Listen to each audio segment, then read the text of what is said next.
Hello, cinefans. I'm Kendall Kruver, and this is Watching Classic Movies.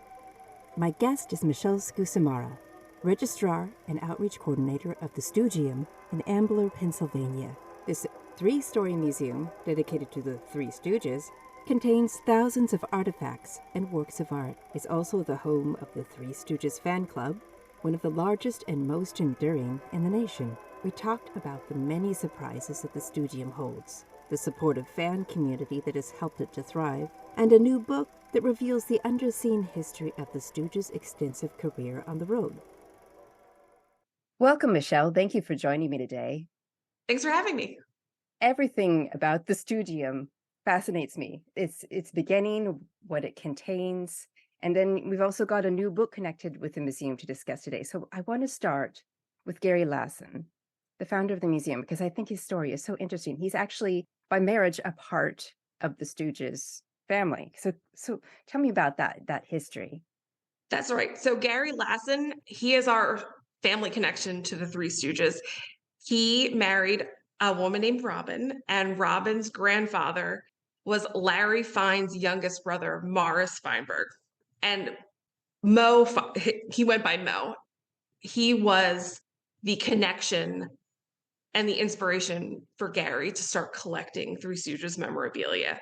Mo was so proud of his older brother being, a famous Hollywood actor and a Hollywood figure that he himself was running a Three Stooges fan club that is now headquartered from the Stoogeum. Gary is the president of the fan club as well. So it's the family connection which provides us, some legitimacy as to being Right. the location of the largest collection of Three Stooges memorabilia in North America. But we also have this, beautiful family connection where Gary had, at that time, his grandparents were gone and he had this new family that he married into, and he was the first boy in the family. So Mo didn't have any sons, didn't have any grandsons, and he had this new guy, Gary, hanging around who was very interested in the Three Stooges. So they were able to bond over that. And it's a very sweet basis of our collection and the museum itself. And this is a huge collection. And I hear there's over 100,000 pieces of memorabilia. Sure. Yes. Yeah. You've got three stories. So right now I'm on the top floor, which is the third floor in the art gallery. We have two offices one is our research library and archive. And then the other office up here is the extension of the archive, and it has all of our photographic prints. So we have about 14,000 photographs that are, I know. Wow. They're all digitized at this point, but we have a lot of stuff just on this floor. On our second floor, we have a film vault that has all kinds of titles and formats of the Three Stooges films. And then on the bottom floor, we have two storage units. One is just a flat file dedicated to posters, and then the other is just a lot of, I want to say it's under 10,000 items of varying display quality, because we have a lot of great stuff, but we're sort of limited to what we can actually display. There's limits to time and space, as I always tell people, because they're like, well, why don't you have this? So, well, it lives in storage because where am I going to put it? Right. Well, do you ever circulate things, or is it? We sure do. On the second floor is the cabinet not cabinet, the exhibit that gets changed over the most is the new arrivals case. Most of the exhibits were actually installed with the intent of being permanently installed. I think the idea was we're showing the best and brightest, and we're one of those institutions that if we don't have it, it's unlikely that it exists in good condition elsewhere. So there's no actually having a duplicate 6-sheet poster from a 1930s film. The fact that it survived into the 21st century is unheard of, but the idea that there would be two is just crazy. Yeah. Well, and now this book that we'll talk about a little bit later, a tour de farce, the complete history of the Three Stooges on the road. It's got a very fascinating intro where it talks about Gary's work to start the museum. And this is actually a very difficult process, putting it all together, building it. So in a way, you do have your base that kind of has to stay. Yeah. I think that you and I might have a similar like cultural touchstone, but there's a Rilo Kiley song that any idiot can like open up a museum and just put all the things that you like, and then like that's it. A lot of people think that's what a museum is like. That, Yeah, well, you have the collection, all you have to do is hang it on the walls. But then there's also like interpretation and make proper care and feeding of your collection, for example. So it's not just the things that are on the walls, but we have like a whole infrastructure of things that are in storage that also need the proper care and attention. So the process, Gary, I think, did the right thing by engaging a design firm. And they were, the design firm didn't have a lot of information about the Stooges, and aside from like their childhood knowledge, and he doesn't know a whole lot about museum design or, crafting a historical narrative for a historical space like this. So the process, bringing those two worlds together, is like we're the product of a lot of collaboration and right. everyone not necessarily meeting each other where the other was at the time, but really like coming together to create something that is lasting and dynamic. Yeah, like a living thing, a living Right. appreciation of your subject.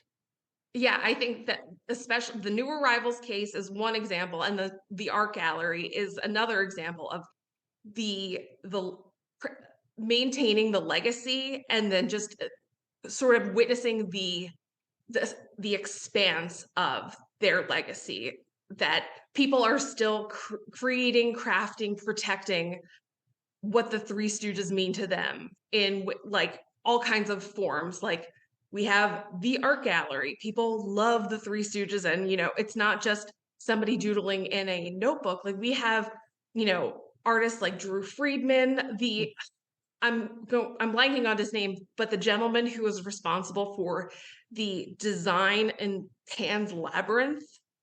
He's a huge Three Stooges fan. Just drew something. It's a lot of people you don't expect, maybe some people that you do expect, but all of these people are able to have a common ground where they can come together and say, this is the thing that makes me laugh.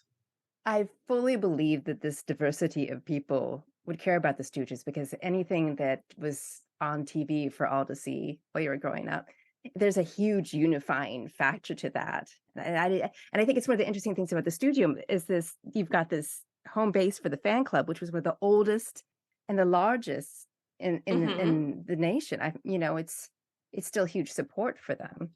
The fan club is wild because I can be in contact with someone who just signed up, and this is like the greatest addition to their whole life.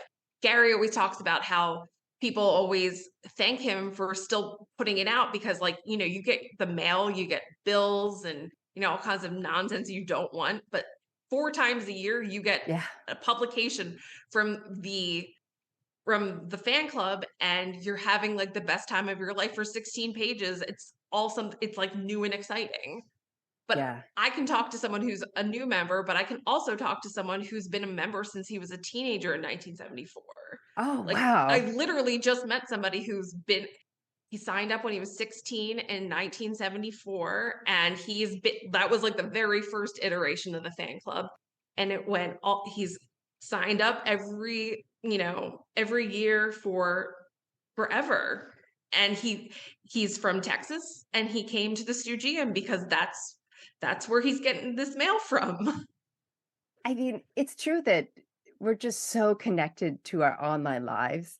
The Hmm. idea of holding something in your hands like that is amazing. Yeah, I Facebook is a nice a nice proxy for the fan club, but it's not really the same as the mail that you receive. And there used to be like an annual meeting, but that sort of is on its way out. I mean, not that the fan club is on its way out, that the the general meeting that Yeah. we would have relatives come in supporting actresses who had worked with the Stooges before. A lot of those figures are, unable to travel. They are no longer with us. Like Mo Howard's daughter passed away about a year and a half ago, and she was incredible. She did so much for the fan community and establishing the legacy of the Three Stooges outside of, like, check out these knuckleheads. Like, they're like, the Three Stooges brought a lot of people together, and she did a lot to make sure that people knew that. She was very proud of her father, for sure. Well, and this fan club has also been responsible for film restorations. And like you said, it's bringing people to be appreciated for their work while they're still around. And I read in your book that they put gravestones on them, unmarked graves of players. This is, they're actually a service group in some respects. Those stories are a little bit before my time, but I do know that a lot of they come from, like, a very sweet, well-intentioned place that, these are people who are important to me and that we can come together to honor them in a satisfactory kind of way. The ones I can think of off the top of my head, like Gina Carrado and Simona Boniface. She was like a very grand dame. Like, when she was a teenager in San Francisco, she was like a model and everyone knew who she was. But, like, then she, I think, became better known as a playwright after her time with the Stooges, because she was like this very, stately woman and, a nice contrast to their goofiness and their chaos. And she's just like very regal and, she's very tall, long neck, she's beautiful. You do this job for like a couple of hours a week, and then you go and, do the other things that you're good at. It's truly tremendous. They worked with everybody. Yeah, no, that was one thing that really impressed me, was just how many people there were. Okay, so tell me about the museum. What can a visitor expect when they come to the museum? Okay, so I will tell you that most people do not know what to expect because we do not keep a lot of images of the museum on the internet. We have a very strict no photography policy. Oh. So this sort of keeps the air of mystery around the Stoogeum. So people are like, this could be somebody's house in a weird basement. Like, this guy collects Three Stooges stuff. Like, in your experience with Three Stooges fans, what's that really like?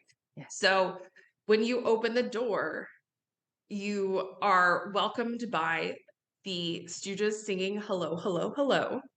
And then, as we discussed, the museum is 3 floors. So I recommend that people start on the second floor with all of our introductory exhibits. We have some interactive touch screens that you poke Curly in the eyes, and he will give you all kinds of information about the Stooges, their films, the supporting cast, their live appearances. There's 3 chairs that are in front of these screens, so people can really be parked there, just poking at the screen and learning all kinds of things.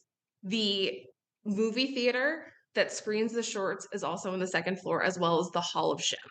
That is a later addition to the museum. It used to be a coat room, but then when the museum opened and time went on, that Gary decided that this space was better utilized to demonstrate the breadth of Shemp Howard's movie career. He was a movie star outside of the studio. He had left the live act before they became the Three Stooges. So he came before Curly, and then when Curly was ill and unable to continue performing, he was replaced by Shemp. So Shemp, he's like, he was in all of these Bowery Boys movies, Abbott and Costello movies, and he was just like one of those people that was always around Hollywood and like Hollywood famous people adjacent. Like, he was friends with Buck Jones.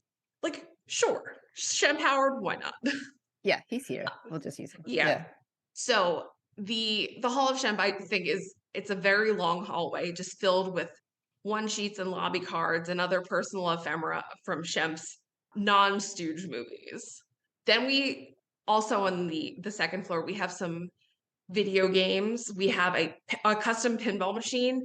An artist, he won this, international contest of restoring what used to be a Dolly Parton pinball machine and converting it into a Three Stooges pinball game. There's so many Dolly Parton machines. Every time I see pinball machines in places, it's Dolly Parton. I got to tell you, when one of the great perks of working in an office is if you have a pinball machine in your office. It's nice to have it.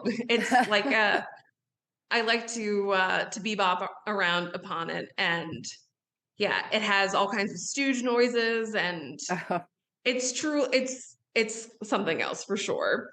The bottom floor is our main historical exhibit. So that's where you're going to see personal items, movie posters, props. We have a set of the Stooges live appearance jackets from the late 1960s. So, like, these are their stage worn costumes. Those are pretty great. We have some props from movies like the Quinto puppet from Snow White and the Three Stooges. That's also a very interesting thing that was one of I'm not. Are you're based in California? No, I'm in Seattle, West Coast though. But you're familiar with like the Bob Baker's marionette theater? Okay, yes. so that was one of Bob Baker's first puppets. Yeah, I didn't know that. I knew that I knew that Bob Baker designed the puppet. I didn't know that until someone contacted us. I want to say 2 or 3 years ago, and he is one of the puppeteers from the television program Pinwheel. That this was a show that was on when I was a small child, and my sister and I believed that we had hallucinated the show, that no one we knew Pinwheel, but the guy from Pinwheel was like, I'm very interested in puppeteering history, and I know that Bob Baker designed this puppet. Do you know this puppet? I'm like, do I know this puppet? I also know Pinwheel. That's a very interesting way to be validated there. I would say I had a great time doing it. What do you think people definitely should see in the museum? What's your favorite part of the museum? My favorite part of the museum is the art gallery. My background is in history and art museums. So there is a lot of, museum theory that perhaps people think that spaces like galleries and museums are not for them. But not only is art for everybody, like the art gallery is one of the most special parts of the Stoogeum, because Gary has taken so much care to provide space for all kinds of fans. And this is really speaks to the comedic legacy of the Stooges, because we have art here from famous artists like Drew Friedman, but we also have a couple of Art Hirschfeld prints as well. Oh, wow. But we also have fan-made art. Like we have these zombie dolls that some guy made. They're converted Ken dolls, but they have their eyeballs falling out because I guess that's what zombies are like.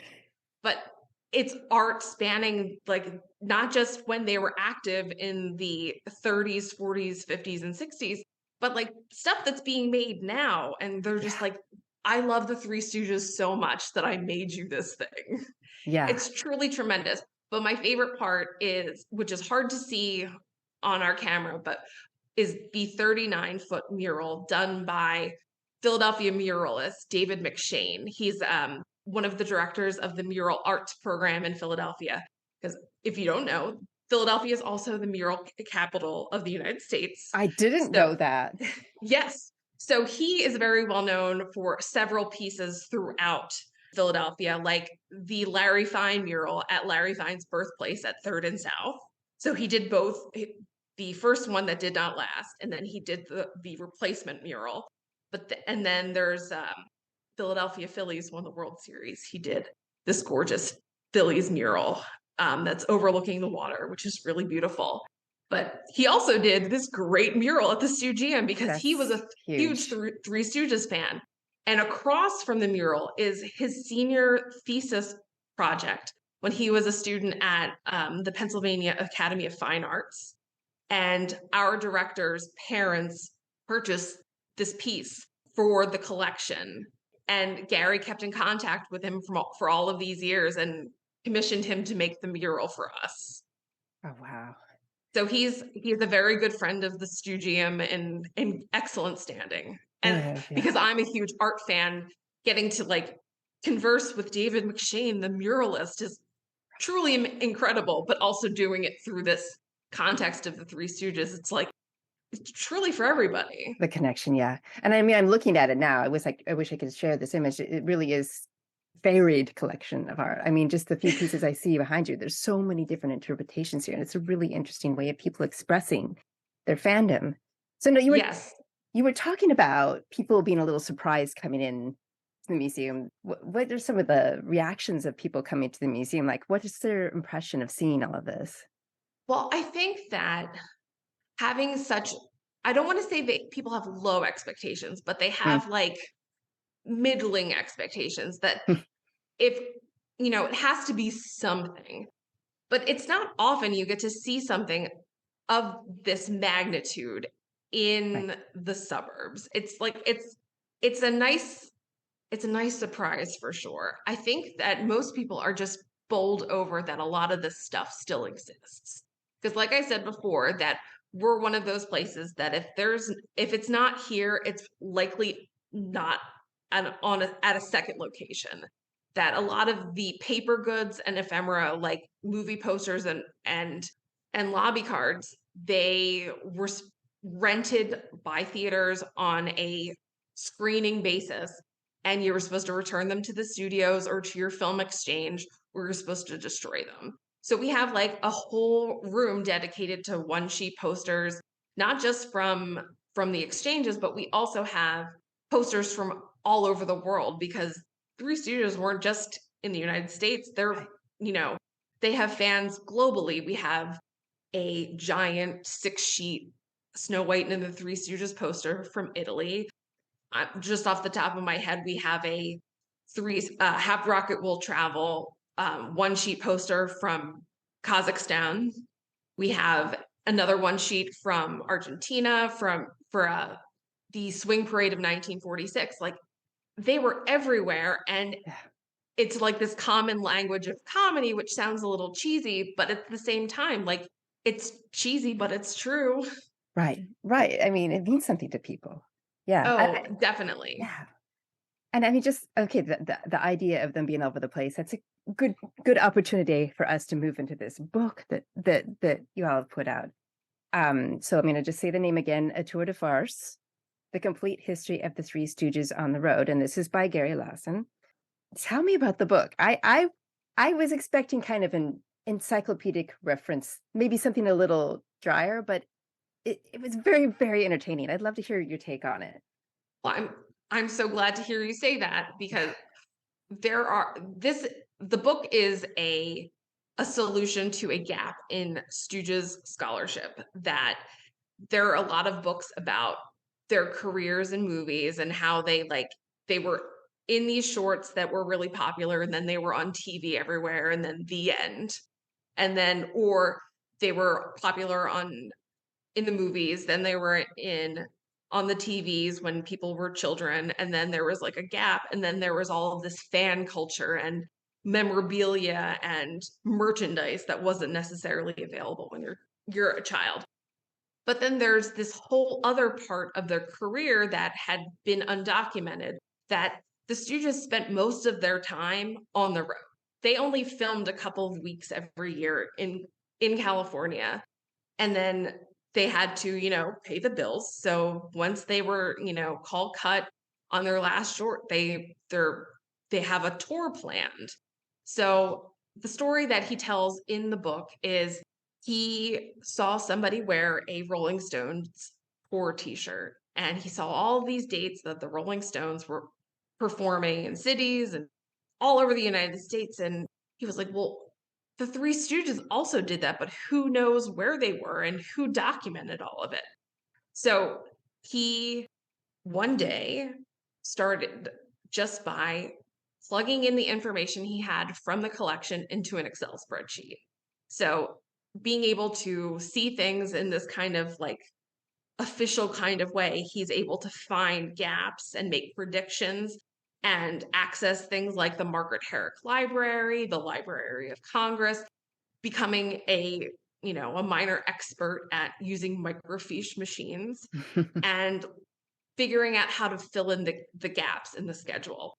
And then things change with, advancements in technology, and he's able to find so much more information, not just from crowdsourcing fan club members or just anyone who might be interested on Facebook, but people are digitizing theater programs, they're digitizing newspapers, and you're able to fill in even more gaps. So while a tour de farce is generally a complete history, there's some dates that don't have a lot of backing information that he was very careful in order to like find the right sort of primary sources that would confirm an appearance, because memory is fallible and not totally guaranteed. So for example, someone just emailed us today and said, I got your book and you didn't include this appearance.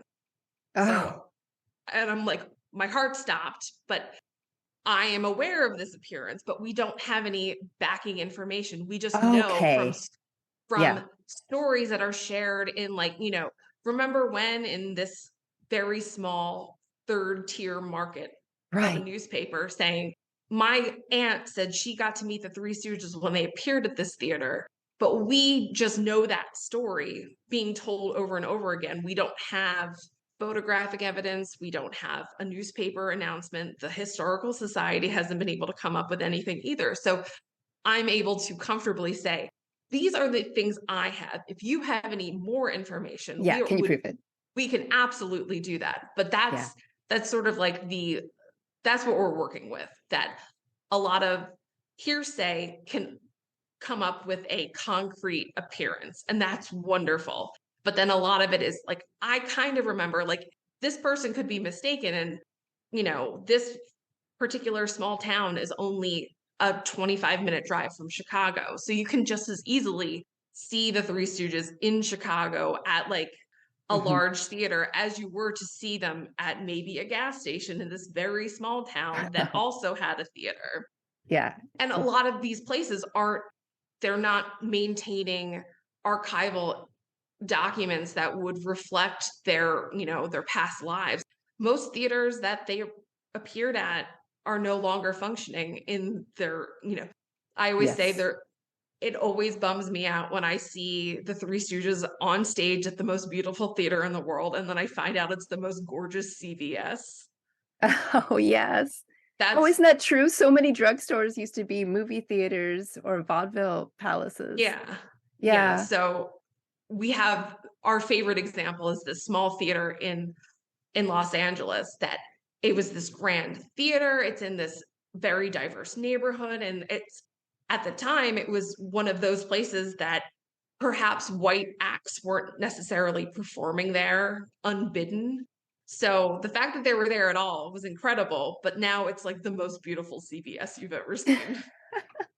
Yes, it's unreal. And I suppose that's one thing that's really nice about the book is that there's lots of photos in here. There's like lobby cards, there's images of marquees. I mean, just it brings you back to a time when there would be a very elaborate marquee for this one appearance with, figurines and pictures and all of that stuff. It is nice to bring that back because as you say, we're now in a world with the most beautiful CVSs in the world. And it's nice to be reminded of that. And another thing I really loved about the book was the personal stories. I mean, there was one of this boy who had gotten now was that a polio vaccine? He'd gotten a polio vaccine as a part of the push that the Stooges were doing to encourage people to do it. So it's his story of meeting them. Things like that it's really wonderful. Yes, that story originally appeared in an issue of the Three Stooges Journal not long ago. The story is called, you know what? I actually forget. It was a very clever one. We came up with it, but it was a sort of controversial piece of Three Stooges memory because people were not necessarily clamoring to accept or decline a vaccination of any kind. So it was, which was kind of tricky. Yeah. But it's one of that was the thing. Like what I told my parents about this particular story, and they were like, oh yeah, well, we got vaccinated for polio. We were, it was like a community event and all the kids went and we were all together. And then you got your sugar cube, you got your Right. your vaccination, and then like maybe there might be a children's entertainer of some kind to sort of take your mind off the thing. And that was a different time. This is a different time, Right. but I think that yeah, It's interesting just the many ways it brings you back, right? I mean, there's just sure. there's so many aspects of our life that go into the people who entertain us. They're the way it goes back and forth kind of. It's just really fascinating. Yeah, and it's just really interesting, the book, the museum, how all those things work together to kind of reflect who we are, in a way. Yeah. And generally speaking, we were all big fans of the Three Stooges. Yeah. If we're going to say one thing, that's the thing that we say. Yes, absolutely. This is what will bring us together. So before I let you go, is there anything that you have not said about the Stoogeum that you really want people to know who are maybe thinking about taking a visit? So the most important thing that people need to know about visiting the Stoogeum is that we are currently only available by appointment. So if you want to visit the Stoogeum, we ask that you visit our website, stoogeum.com, and on the visit page, it has a list of all of our available dates and times for about a month out. So like I said before, the staff is really small here. So our lives are very different than they were 3 years ago. So we're sort of still working, not sort of, we are still working around those changes and the way that the museum functions. So we are generally open for a day or two, maybe a week. It's never the same day anymore. We try to catch everybody between Monday and Friday. So all of that information is on the website. We do, especially with the summer coming up, we do try to accommodate as many requests as possible. There are a lot of moving pieces, but most people are generally pretty happy with where we've landed. Right. Okay. So plan ahead. Yes. Planning ahead, perfect. I never like to walk out of the building and see someone with out-of-state plates and say, well, I'm here to visit the Stoogeum. And I said, well, I'm going to go home to make dinner. So best of luck to you. Yeah. Enjoy the exterior of this lovely building. Okay. Well, that's good. We don't want people to be disappointed because I know that people will be excited to see this place. Well, thank you so much, Michelle, for taking the time to talk to me today. I'm so excited about all these different things that you've been doing, and I really do hope that I can come and visit someday myself. Well, that will be wonderful. Thank you so much for having me. For more information about A Tour de Farce, the complete history of the Three Stooges on the road, and the Stoogeum, go to watchingclassicmovies.com. The Stoogeum is included in my book, The Classic Film Fan USA Travel Guide, over 500 attractions for road trips and online exploration, which you can find wherever you buy books online. Thank you to everyone who has purchased the guide so far. I really appreciate your support. If you're enjoying it, I'd love your review and rating. It helps a lot. Thank you for listening. This is Kendall Kroover, watching classic movies. Until next time.